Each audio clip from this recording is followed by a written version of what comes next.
Hello and welcome to the webinar. My name is Julie Hashida and I will be the moderator for today's webinar, We All Do It, UDS and Reporting Software, a production of the National Healthcare for the Homeless Council with support from the Health Resources and Services Administration, Office of National Assistance and Special Populations. I'll share a few housekeeping items before we get started. This session is being recorded. The PowerPoint presentation and the recording of this webinar will be posted on our website within 3 business days. This is a 1-hour presentation with Q&A at the end. Below the presentation slide, you can submit questions for our speakers at any time during the presentation. A selected number of questions will be answered at the end during the Q&A session. If you are having technical issues, you can use the same chat pod below the slides, and Caroline, our tech support, will respond to you directly. You can also call the Council's office at 615-226-2292 and speak with Lori. That's all for the housekeeping, and now I'd like to go ahead and introduce our speakers. Susan Friedrich is a managing director at JSI with over 30 years of experience and is the project director of the High Tech Center. Since joining JSI in 1985, Ms. Friedrich has consulted with federally funded programs at the federal, state, and local levels. Her areas of expertise include quality improvement and using data for decision making. She is an experienced project director for large capacity building assistance projects. She has managed JSI's contract with the BIPIC administration to collect, validate, report, and analyze the Uniform Data System, or UDS, for over a decade. Ms. Friedrich holds an MBA in Healthcare Administration from Boston University and a BA from Amherst College. Ms. Friedrich received her Project Management Professional certification in 2010. Our second presenter, Chuck Amos, is the Director of Performance Improvement at Healthcare for the Homeless in Baltimore. He led the initiative to implement a population health management system and is a champion for data-driven quality improvement. He has an MBA in Medical Services Management and a BS in Health IT from Johns Hopkins University. Our final presenter is Chris Esperson. She is a quality consultant working with healthcare and public health organizations across the nation, providing technical assistance around strategic new initiatives, data fidelity, patient engagement, and quality improvement. Prior to her consultant work, Esperson was the quality director at a federally qualified health center in the Midwest. She is an ardent advocate for the use of data in all decisions and promotes the importance of making data accessible and engaging for both staff and patients. Chris has provided training and technical assistance both domestically and to groups in Asia, Africa, and Latin America. She has led transformation initiatives at her organization and is involved in healthcare transformation discussions around the state. She's an adjunct instructor at a local university where she teaches social determinants of health. Chris is primarily interested in reducing healthcare disparities among underserved populations and in fostering patient empowerment. And with that, I will hand it over to Susan to start the presentation. Thank you very much, Julie. Again, welcome everyone, and thank you for joining this webinar. My name again is Suze Friedrich with JSI, and I serve as the director of the High Tech Center. The High Tech Center is a new cooperative agreement with the Bureau of Primary Health Care. And before I hand over the presentation to our real speakers, I'm going to take a few minutes to introduce you to the High Tech Center and the services that we provide. Just as a quick update on our purpose, in the spirit of partnership, the High Tech Center collaborates with our HRSA partners, and those include primary care associations, healthcare coordinating networks, and other national cooperative agreements to support health centers in full optimization of your EHR and health IT systems for continuous data-driven QI. The High Tech Center receives guidance and direction from our advisory committee. The role of the advisory committee is to ensure that the High Tech Center does not duplicate the work being performed by our partners and to assist us with identifying emerging issues which impact health centers in optimizing your use of health IT and EHRs. I'm very pleased to say that both of the guest speakers on our call today are members of our advisory committee. The HITECH Center is operated by a collaboration of 3 organizations, including JSI, AHP, and WESTAT. Together, these 3 organizations have a substantial amount of experience operating national TA and training centers, and we have access to a national audience through that work. Since we have no affiliation with any vendor or IT service, we can serve as an objective broker in linking health centers to available resources.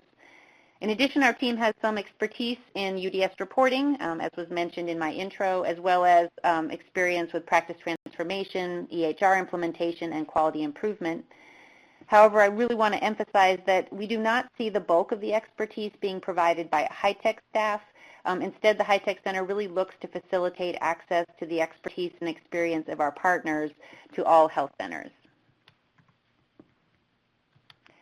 The first activity upon award of the National Cooperative Agreement was for us to conduct a comprehensive needs assessment, which was made up of 2 parts, a deep dive into the UDS data and interviews with over 60 of our HRSA partners.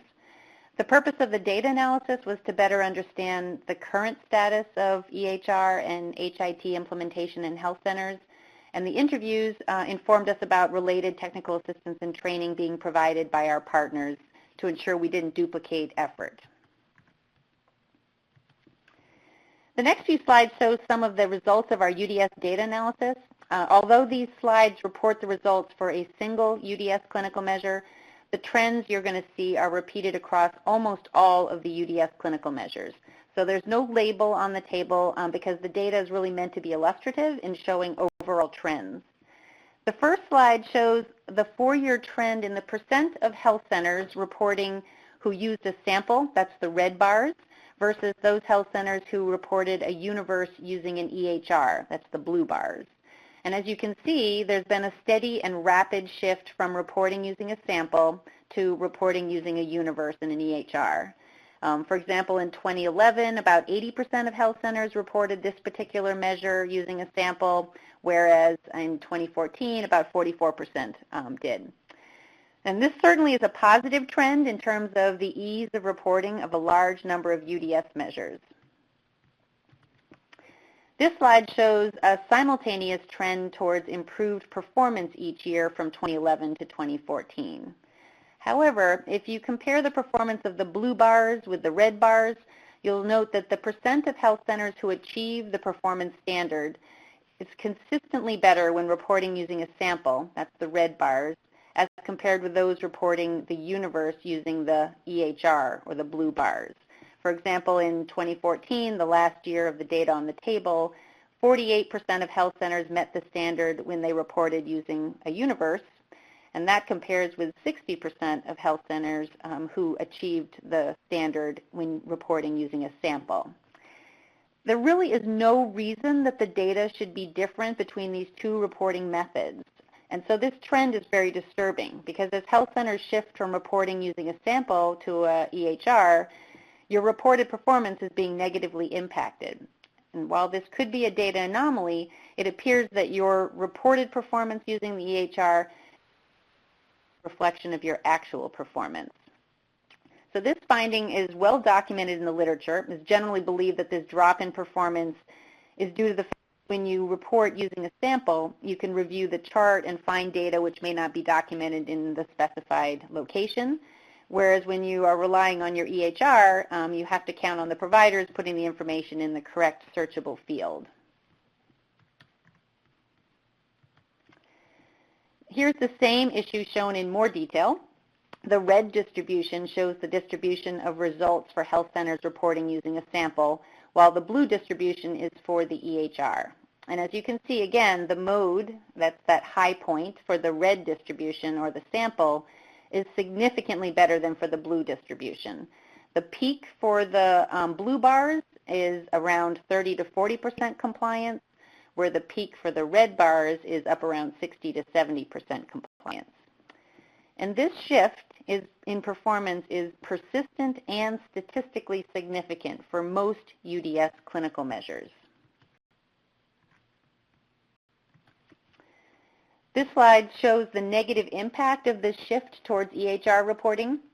The left side of the slide shows the annual improvement in performance for both the blue and the red bars, the EHR and sample. And as we saw previously, the sample consistently reports better compliance than for the EHR reporting. When you combine the data into a single reporting, you get the chart on the right. And as you can see, combining the results of the EHR and the sample dampens the overall performance. So, for example, if you look at 2014 data, about 48% compliance is reported for those health centers using an EHR compared to 61% compliance for a sample. When you combine the data across all health centers, we are reporting nationally an overall compliance of about 54%. So the conclusion, at least in the short run, is that as we shift to reporting using an EHR and the universe, the relative improvement in performance that we are experiencing is being dampened or constrained by incomplete data being pulled from your EHRs. And this slide just shows the 3-year trend for most of the clinical measures, and as you can see, many of the measures show consistent improvement. However, note that for the measures that show flat improvement, such as hypertension, diabetes, and PAP tests, we're actually seeing improvement in these measures if you were to analyze the data separately for samples and EHRs. However, when you combine the data together, it effectively masks that improvement in the data when it's aggregated. So clearly there's a huge opportunity here for us to work on making more accurately capturing the data from the EHRs and being able to validate the data so it reflects your real performance and not missing data or data not being in the place that you expect it to be able to report your UDS. In follow-up to the stakeholder interviews, really the intent of those conversations was to make sure that what the High-Tech Center focused on going forward isn't duplicating their effort, and we will be working to make sure that we continue to collaborate with our partners as we begin to develop our services and to really hopefully disseminate some of the great work that's being done regionally and locally with our partners to the national audience. There are 3 services that we are going to be focusing on through the High-Tech Center. A website, which is going to be a searchable database of promising practices and resources and tools. We're also providing training through workshops and webinars in partnership with our HRSA partners on health IT and data-driven QI topics. And we will be providing technical assistance, although we know we can't provide individual TA to 1,400 health centers. So instead, our strategy is to analyze the UDS data to identify groups of health centers that have similar HIT and EHR issues, such as not having a certified EHR or not participating in meaningful use or maybe performing particularly poorly on a clinical measure. And we will be working with groups of health centers, providing them with expert consultation to hopefully help them with those issues. We certainly hope if you're contacted for a group TA that you will see this as an opportunity to learn from an expert and your peers and that you'll be interested in participating. This is a list of priority topic areas that High-Tech will be focusing on. We're currently working on assembling the knowledge base or tools and promising practices for the first 4 on the list. And we're going to be adding content as it becomes available and obviously additional topics as they're identified. Our plan is to go live with the first set of materials on the High-Tech website in June. So we encourage you to watch the High-Tech website, which is live already, to hopefully see as the materials become available. We're also working with the Bureau of Primary Health Care to revise the UDS EHR form, which is part of your UDS report. That form is intended to provide a snapshot of where health centers are with their EHR and HIT implementation, and there's opportunity to really improve that form so the data being reported is more consistent and complete. This is our contact information. I certainly encourage you to check out the High-Tech website where you can access our services as they become available. And with that, it's my pleasure to hand over the presentation to our first guest speaker. Chuck Amos, again, is the Director of Performance Improvement at the Healthcare for the Homeless in Baltimore, and he's going to be sharing his experience with Azara, a population health system, as one tool to further optimize use of an EHR. So thank you, and welcome, Chuck. Thank you, Suze. really exciting work that HITECH is doing, and a little bit later in my presentation I'm going to talk exactly about that trend that you identified with at an individual clinic level. When we migrated to Universe, we saw a drop in our scores for the exact reason that you mentioned. So a little context as far as our infrastructure here, just so you all know, we are using GE Centricity Practice Solution version 12, which we are hosting internally. And then for our population health management system, what I call a PHM in these slides is, as Sue said, Azara Drives. 4 goals that I really want to focus on today is, first of all, understanding the stories that our data tells us, talking briefly about what the differences are between an electronic health record system and a population health management system, going into some anecdotes as far as what happened in Baltimore using these systems to improve UDS scores and our patient care, and then finally some tips to help other people identify the best systems for your health center. So jumping straight into the stories that data tells us, I am a sucker for stories. I love stories. This is one of my favorites, Ferdinand, but I also love stories that come from our data.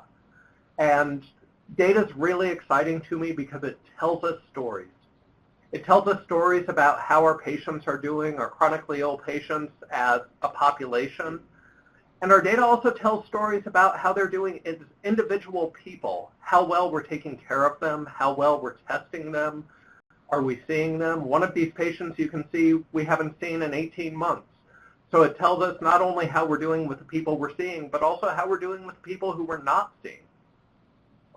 It's really important as we look at stories to not hide from the sad stories. The data I'm showing here is actual data from 2014, 2015. This is our depression screening rate, which was pretty sad. But sad stories are an opportunity to change the endings. And this is one of the PI performance improvement initiatives we have going right now to really improve our depression screening rates. So don't run away from the sad stories. Data, sometimes though with those stories we face really different situations. We might have a ton of data, but we don't have any way to dig into that data and find the story it tells. And sometimes we just don't even have enough data. We may only have 1 or 2 data points. And worst case, we have lots of sheets of paper sitting in lots of folders in our medical records room, and it's really, really hard to get the stories out of that. So what I want to focus on today is how to use strong EHR systems to capture and to store that data, and then how to use strong population health management systems to convert that data into compelling and informative stories.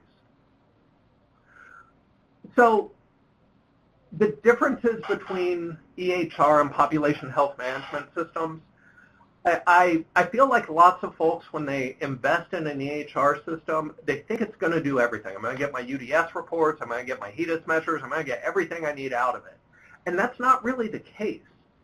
I love this metaphor of an EHR system being this beautiful library, a rich library that's filled with books. Every book is filled with chapters, with pages, paragraphs, sentences, words, characters. And every character is really one discrete data element. And we can think of the books the way we think of our patient charts.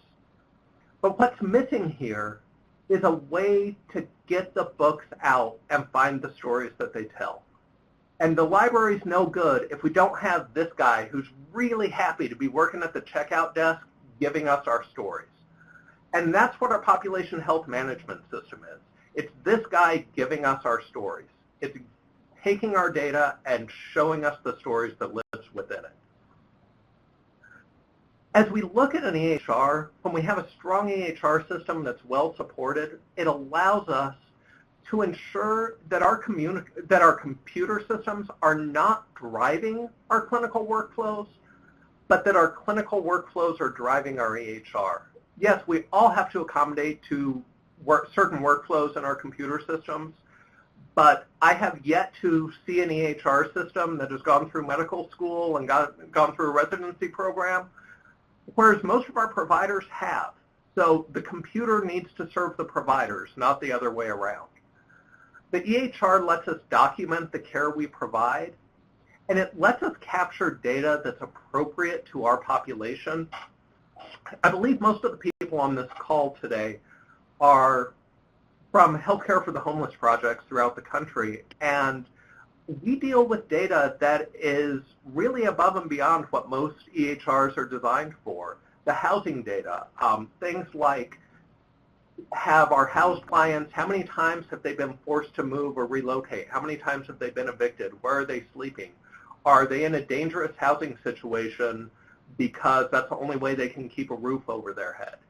That's data that's appropriate to our population, and we need systems that let us capture that data. And it's also capturing discrete data that lets us get to the reporting for UDS and other quality measures. And then an EHR system at its best, it helps demonstrate the quality of our care.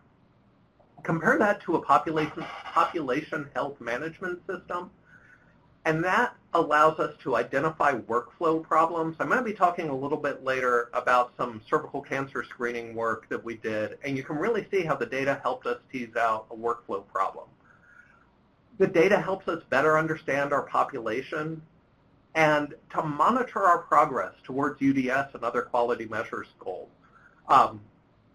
In the past, before we had a population health management system, UDS was kind of a surprise for us every year.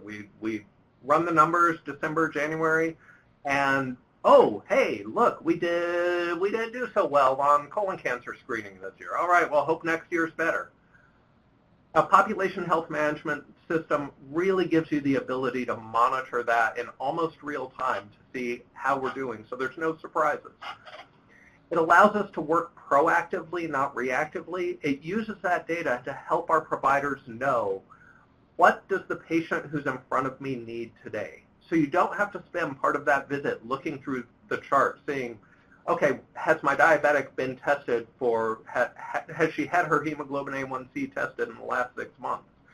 If you have a good huddle report, that's going to show that before the patient ever even shows up.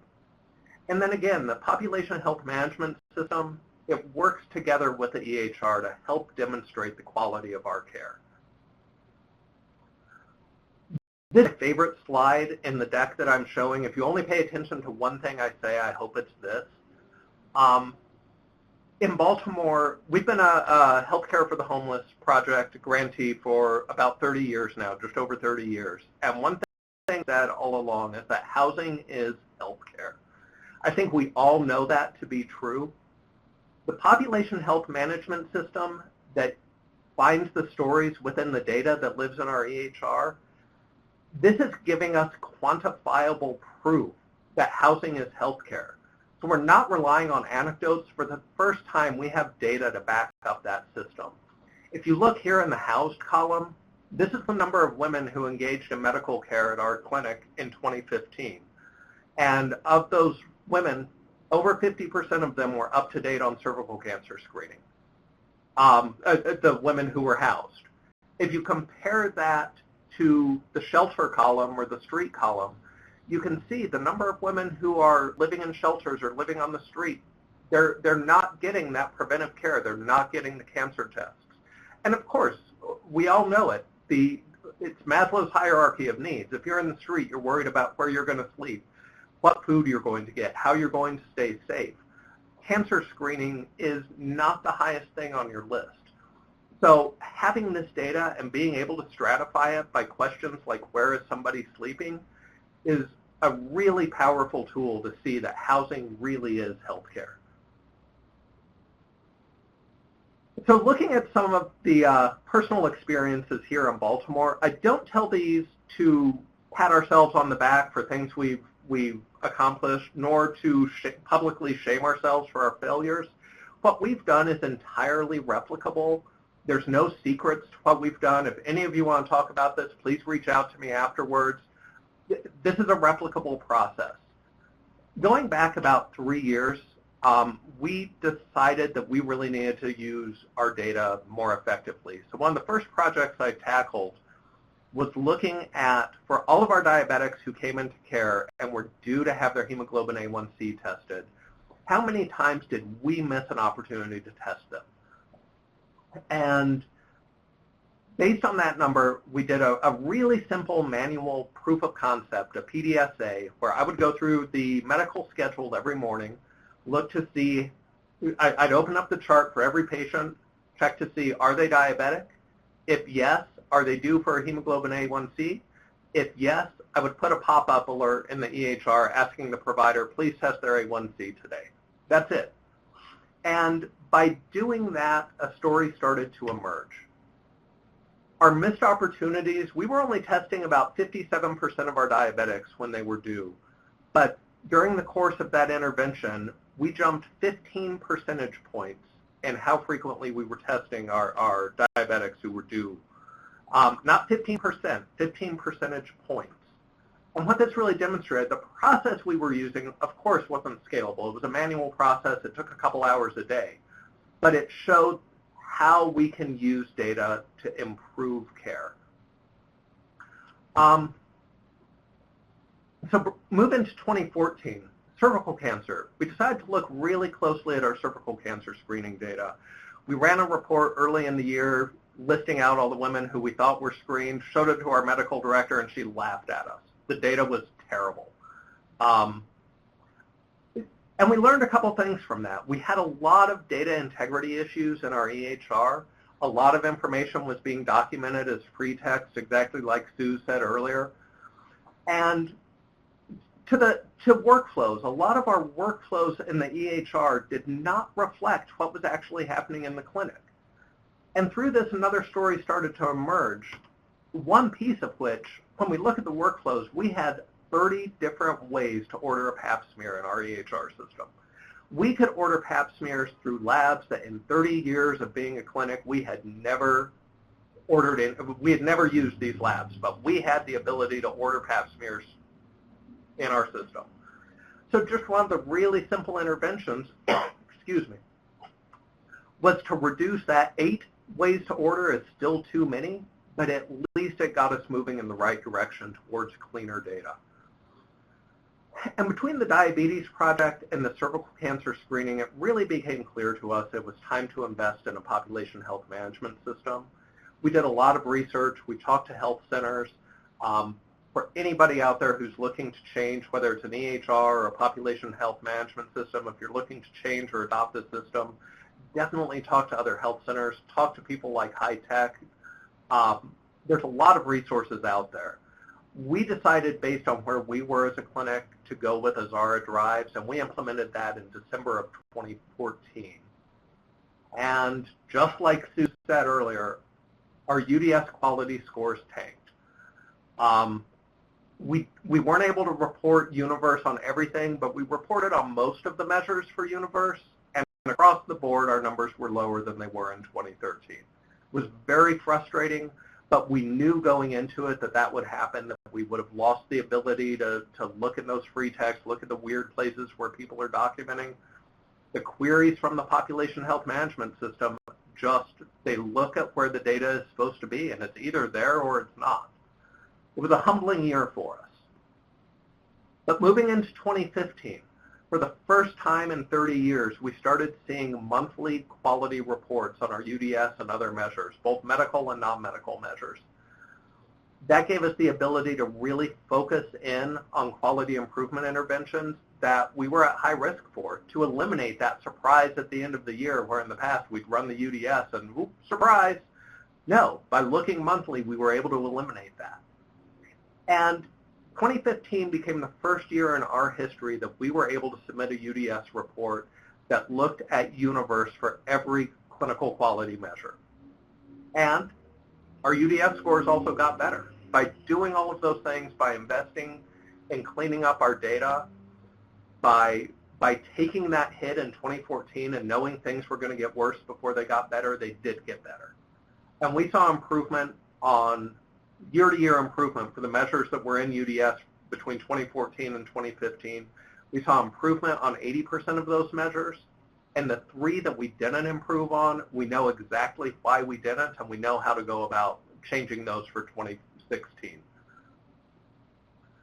As we look at 2016, using our population health management system, for the first time, we're not only looking at aggregate population level data for our UDS quality reports, we're able to drill down to the provider level. We're sharing with every provider how they're doing and how they're doing compared to their peers. We finally have our dental services in our EHR system. So for the first time in our history, all clinical services are being documented electronically. We've created a health informatics team this year. And this has been really important because the analogy I make, historically our IT team has hosted our EMR system. And they've done a remarkable job, but asking people who know networking and SQL queries and hardware, setting up servers, to design and maintain an EHR system, I feel like it's kind of like going to your psychiatrist and saying, well, hey, you're an MD, why don't you do a colonoscopy on me? No. You wouldn't go to your psychiatrist for a colonoscopy, and you don't look for a really smart networking or server guy to run your EHR system. And then finally, this year we've expanded our executive team to include a chief quality officer overseeing informatics, population health, performance improvement, compliance. I came here 3 years ago and our quality team was 1 person. And the fact that we now genuinely have a team that has representation at the highest leadership level is really exciting. So looking at the 4th goal, identifying the best systems. This is the part that you all have been waiting for because I'm going to give you the magic, the silver bullet, the secret to know which system to buy. Yeah, sorry.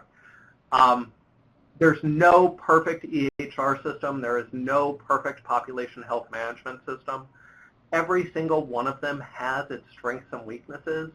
And the important thing that we all need to do is spend the time and energy understanding what system fits your health center. And there's some questions. These are just a few of the things to consider. If you're buying an EHR system, who owns the data? Do you actually own the data, or when you go to get the data, does your EHR vendor say, yeah, that's going to be an extra $50,000? It's an important question. Can you access the data? For us, in addition to our population health management system, we also have a SQL developer, a report writer, who can go into our database and run custom queries. So for us, hosting our EHR in-house, having access to our data is extremely important. Can you customize EHR forms?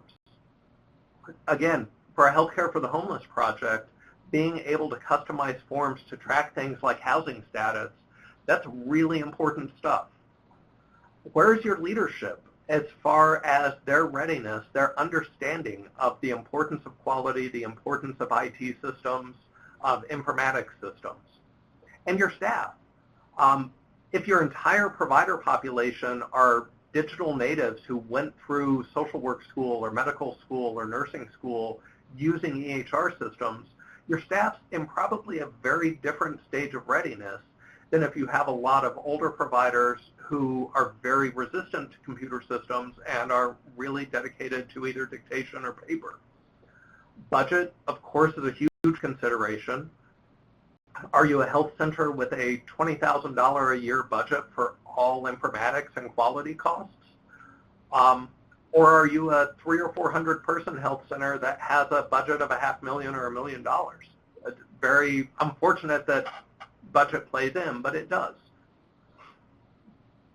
Staff readiness, similar, actually staffing, I was looking more at the size of the staff. And then data readiness. One of the reasons that we went with Azara Derives as our population health management system is we know our data is very dirty. We're not at a level yet of data hygiene where I can look at it and say I'm comfortable with our data. In another year or two, we will be. But for where we were when we launched our population health management system, Azara was the right choice for us because of the state of our data and the staffing we had to support that. So recapping, like I say, data, the reason data excites me is the stories. Good data holds stories, and bad data holds stories too. Different stories. Understanding the differences between an EHR and a population health management system, looking at successes, not just in Baltimore, but at any of the healthcare for the homeless or community health centers throughout the country, and then being able to identify the best systems for you. Focusing on these things, it's something that smart investments in quality pay for themselves. Quality is expensive. Investing in quality, investing in people, it's expensive.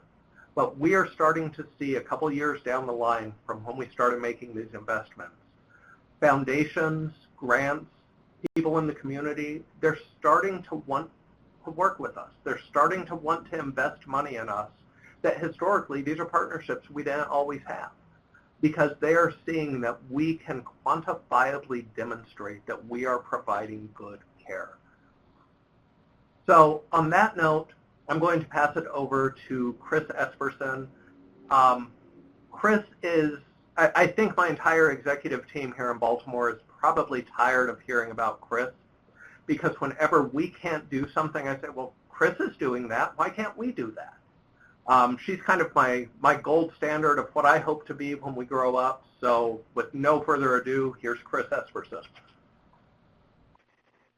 Thank you so much, Chuck. That is really kind of you. I appreciate it, and I'm so happy to be with all of you today talking about this very important topic. Just to give you a sense of my experience, at the community health center I worked at, we saw about 34,000 patients. We had healthcare for the homeless funding. We had 6 medical sites, 2 residencies, 2 dental clinics, Ryan White's Part B and C, and we had integrated behavioral health. We were a Level 3 NCQA patient-centered medical home. We are accredited by the Joint Commission, and we had clinics at our homeless shelters and at school-based programs. We use GE centricity, similar to Chuck, for our EMR, but we use eye-to-eye tracks for our population health management system. So just to start off with some housekeeping, there's going to be some tips at the bottom of these slides in yellow, and I hope they are helpful tips to you. So within my first 6 months, I was told I would be in charge of UDS reporting. Some told me it like I was going to my own funeral. Others said it sadistically, but most were sympathetic. Being a self-proclaimed data dork, not only did I not think it was so bad, once I understood where I was to get accurate data from, I kind of thought it was cool. It was yet another national data set to explore. Our organization started moving from a, oh no, it's UDS time mentality to, oh boy, let's see the data. This kind of energy is contagious, and once the report is seen in a positive light, frontline staff and management can see how the data can benefit the organization in a variety of ways. Understanding the importance of the UDS to the organization, but also for advocacy efforts, can help staff participate in making data correct, from immunization preload to front desk staff asking about income levels. The UDS data benefited us early on looking at community grants. As we became more sophisticated, we also used the data for patient advocacy with our state legislators and other community partners and adversaries. And we began using it in our HRSA 19 requirements.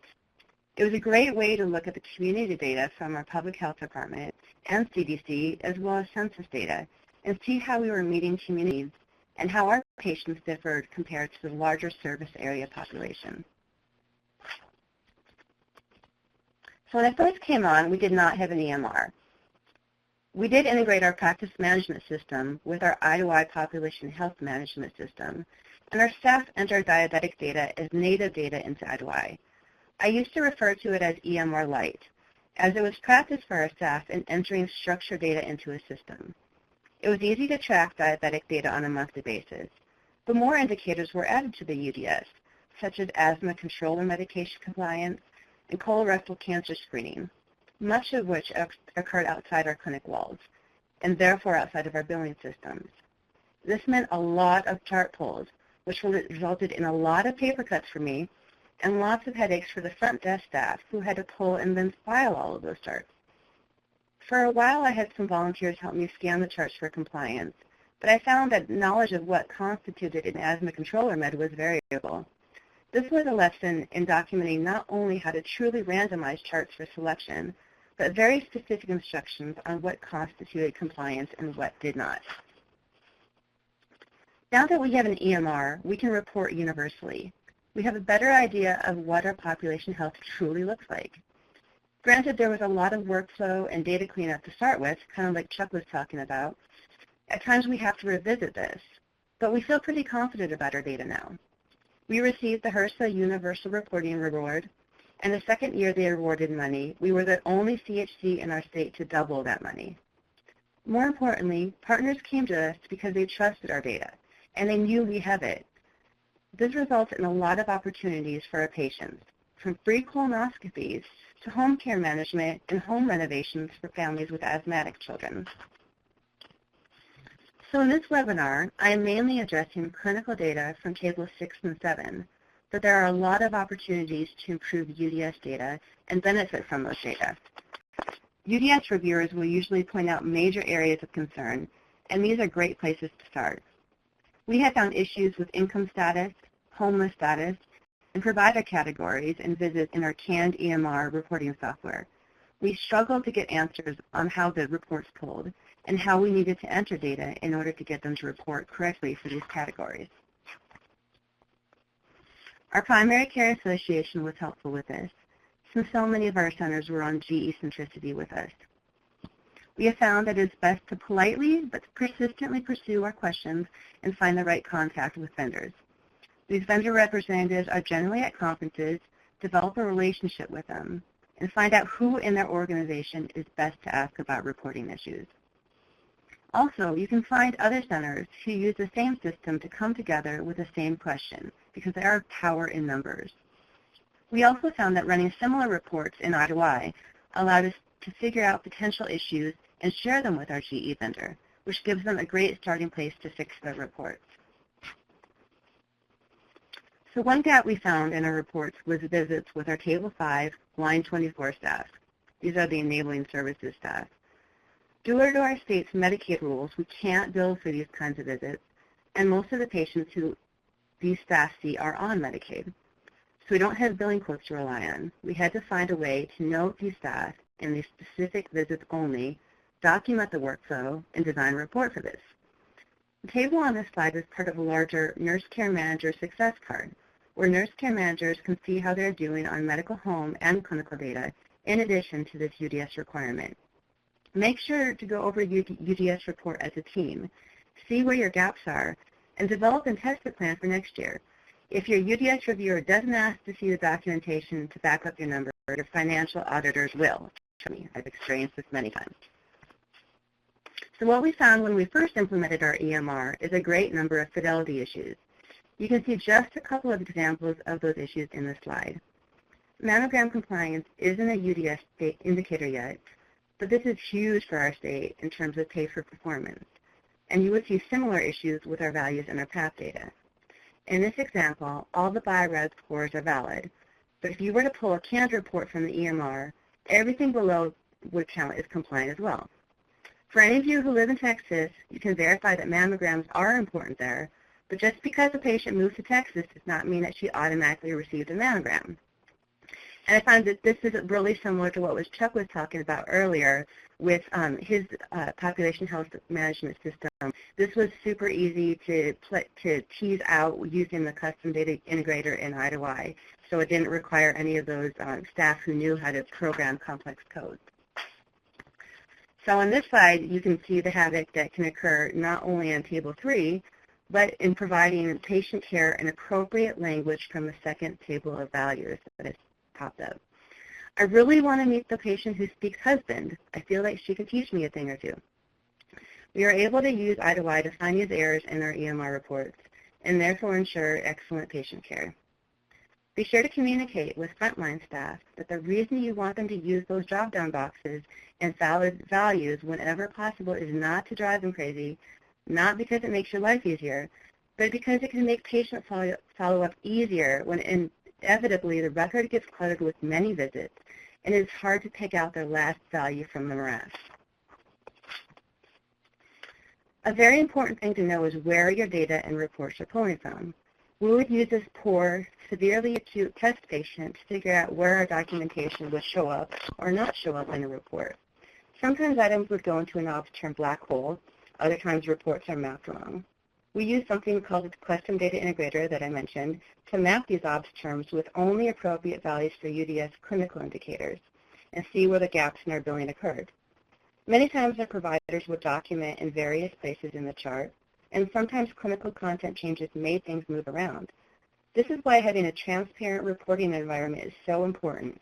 When people feel comfortable you're telling you what is wrong with your reports, you can work collaboratively to make both the data and the patient care better. So before any quality improvement project begins, and this is really important, you need to make sure your data are correct. This is because you will frustrate patients and staff if you start recalling on items that were performed but just not documented in your EMR correctly. We address this in a few ways. One, we invite others to let us know when things just don't seem right. We ask for a patient ID and what they think is wrong, and then we determine if it is a report issue or a documentation issue. We let them know within 24 hours what the issue was.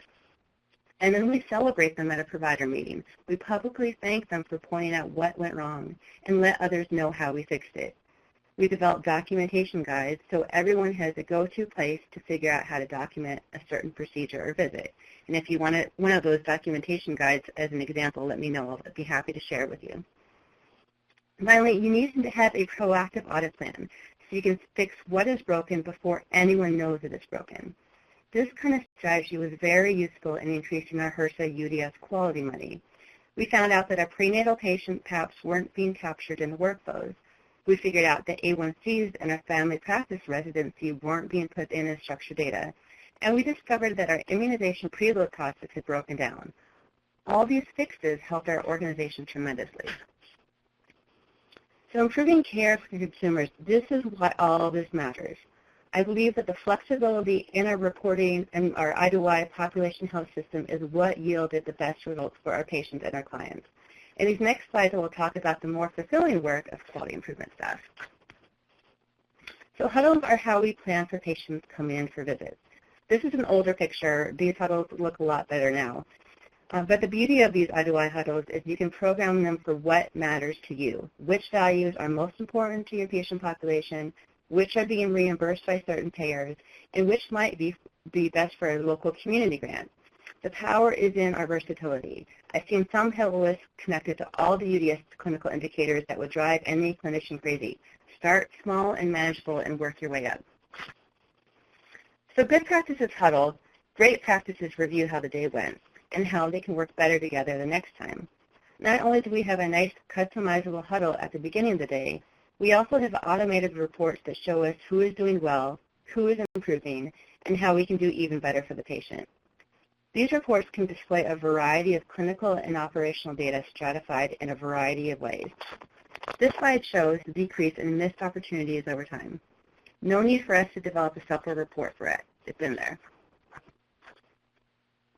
So the other great thing our system was able to do is drive care to the appropriate team member and allow them to work to the top of their license. At first, with our integrated behavioral health, it was hard for some providers to let go and do that warm handoff. We used our I2I HUD reports to look at high PH29 scores that were not addressed or maybe not up to date and involve our behavioral health staff. We then added domestic violence and SBRT scores to our huddles, and the behavioral health staff are really busy now. This goes for other team members as well. There's plenty of work to go around, and our system was versatile enough to find those opportunities. So we have enough difficulty trying to get care opportunities complete for patients who actually come in to see us. Probably the hardest part about population health management is ensuring we can help those without continuity of care. Telephonic case management is hard, but is a huge part of improving UDS Table 6 and 7, and more importantly, improving our patients' quality of life. In I2I, not only were we able to use the same UDS parameters to run our outreach to patient list, but we're able to improve those lists using PDSAs. So first we found that if we ran the list for PAPs, then mammograms, then whether they had a preventive visit, we could call the patient 3 times.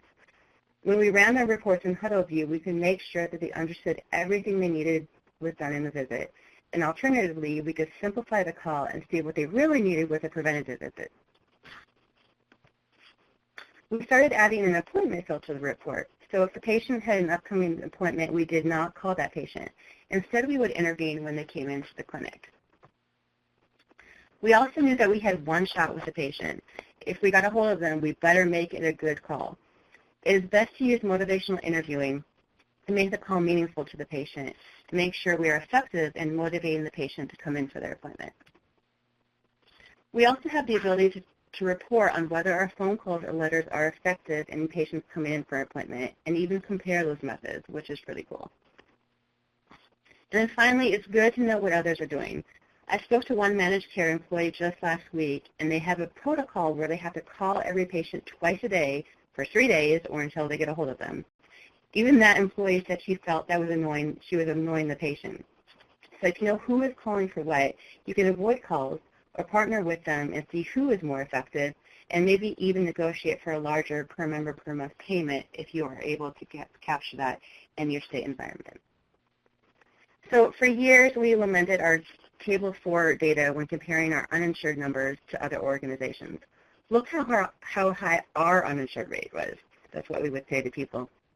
In the words of the UDS 2015 manual, UDS data help identify trends over time, enabling HRSA to establish or expand targeted populations and identify effective services and interventions. So can anyone say outreach and enrollment funding? Can anyone say hallelujah? We went from 50% uninsured to 38% the next year, and we continue to decrease our uninsured rate.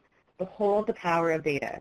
We use our system to track not only for UDS, not only for outreach and enrollment assisting conversions, but to make our day more efficient and perform targeted interventions, such as for immigrant and our prison populations. The group that most benefited from Obamacare and our outreach and enrollment efforts were our homeless patients. We used our IDOI system to do enrollment blitzes in the shelters.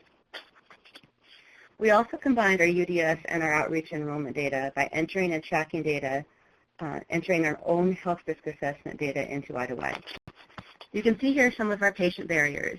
This was our first test before insurers required their own health risk assessments. IDOI allows us to not only track these social determinants of health, either as native data or by connecting to data in our EMR, but it allows us to stratify the clinical data and design and track interventions by focusing on discrete or groups of social determinants of health. So this is kind of similar to what Chuck was talking about earlier. We could track those items important to our homeless population, and those items just were not in our EMR. So I mentioned billing codes earlier in the presentation. Look here at Table 6, or UDS Table 6A, and question these numbers. We ran reports that would compare an off term being documented during the reporting period and compare that to a diagnosis code or a group of diagnoses being billed during that same period. As you can see, we found many opportunities to improve billing and coding, from chronic disease to behavioral health or to other social determinants of health issues. So I feel very fortunate that we had a great system to report on the UDS. We felt confident in our data, but more importantly, with the minimal staff and monetary resources, we could go from our UDS reports in IDOI to providing great care for our patients and strategically place ourselves in the context of ever-changing environmental and payment reforms.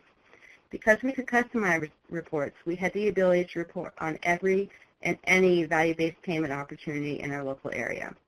We could leverage any grant and any community partnership, and we are able to do things from a national level, such as a clinical pharmacy collaborative, to even leveraging free phones in one zip code in one of our service areas. To that end, one of the most memorable parts of UDS reporting comes from a homeless patient who received a letter from us saying he was overdue for his colorectal screening. This is an individual who was shunned and discharged from other practices. He incredulously called and asked if we really wanted to see him, and we let him know that we most certainly did. He came in for his appointment and quite emotionally told the team, "I felt like for the first time in my life someone cared about me." So I will end on that. Please connect with me if you have further questions, and I will now pass it back to Julie. Great. Thank you so much, and thank you to all of our speakers for a wonderful presentation.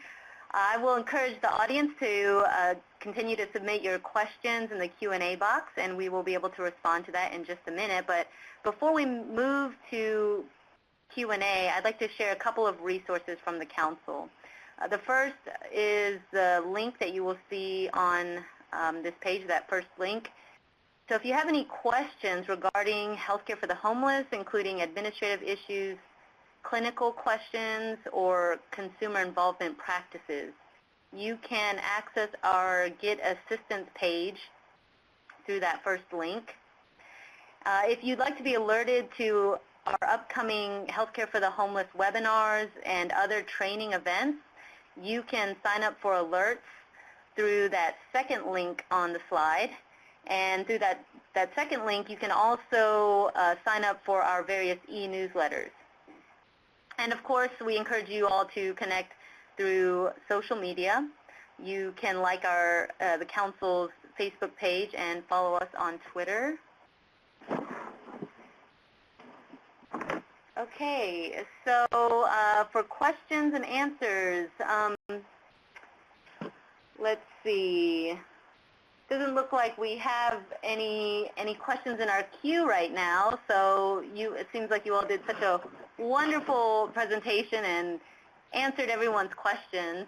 But I will ask Chris about, she made a comment about the enabling services and collecting data, and I'm just curious, Chris, with your experience, if a lot of health centers, or maybe just an approximation of how many health centers are collecting data around enabling services, since those are not billable. That is a great question. I'm not sure how many health centers are collecting those data. We developed a process to do that within our EMR and practice health management system. I knew like a couple of centers, I think connected with some people on the West Coast were, but I'm not sure how many people can do that. I'm happy to share my methodology if that would help. All right, great. We did receive a question from Sandy asking, where can we find more information about PHM? So I don't know if that's a question for Suze or Chuck.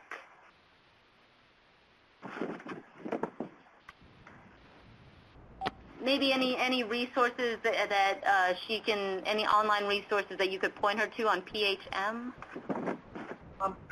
Certainly. It's one of the frustrations I had when we started looking for a population health management system was that I had a really hard time finding resources. Thankfully, the high-tech initiative is going to be pulling together some of those resources, so I would definitely say do be in touch with them, reach out to Suze or reach out to high-tech. Like I said, we use Azara Drives. The company is AZARA. Chris has used I2I. It's I to the number 2I. Those are two options out there. There are others out there as well. If you have a primary care association or a health center controlled network, reach out to those organizations, some of the larger HCCNs like Alliance of Chicago, and there are a number of others that are slipping my mind at the moment, but they can be very helpful in that search as well. Great, thank you. And we did receive a question from Julia, and she asked, can you discuss further how the population health management structure works? For example, who is the lead person, and how does the PHM team work?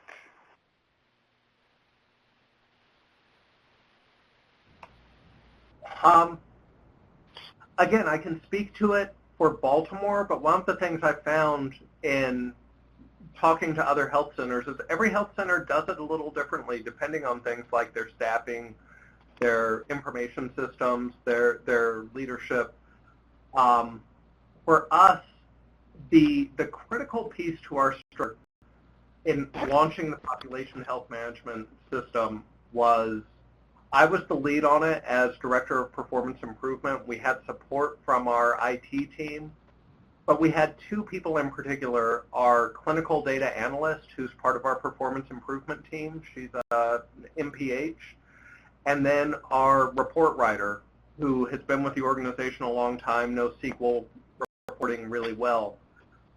The three of us did the first round of initial data validation, and then once we got to validating the things that you need specific training for, then we brought in our clinical staff, our MDs, our nurses, and passed that over the validation to them to really look at the information, the data that the population health management system was pulling in, and looking to make sure it was getting the right information and getting all the information. But having that team of two people, the clinical data analyst and the report writer who really know data well, for us that was hugely important to our success. And going above and beyond what the vendor told us to validate was really important. Do more than the bare minimum. And I'll answer it from a slightly different perspective. We had a similar reporting structure. We had two quality data specialists who did a lot of the reporting, and it was really easy for them to use the system. But we had our care managers, our care coordinators who did not necessarily have degrees but did some of those coordination efforts, our integrated behavioral health staff. All of them were able to use our population health management system and to do that direct care to patients. Great, thank you. We did receive another question. I will forward that to our presenters after the webinar so that they can respond via email. Here is the contact information for our speakers today. And again, this PowerPoint and the recording will be available on the Council's website in 3 business days. And again, I want to thank our presenters and thank our audience for joining. We are asking that you take a moment to complete an evaluation survey for this webinar, and that should automatically open in your web browser. So please take a moment to complete that so that we're able to improve your webinar experience in the future. And the link to that evaluation will also pop up if your web browser does not automatically open the survey. And so that's it. Again, thank you, everyone. And now the meeting will be closed.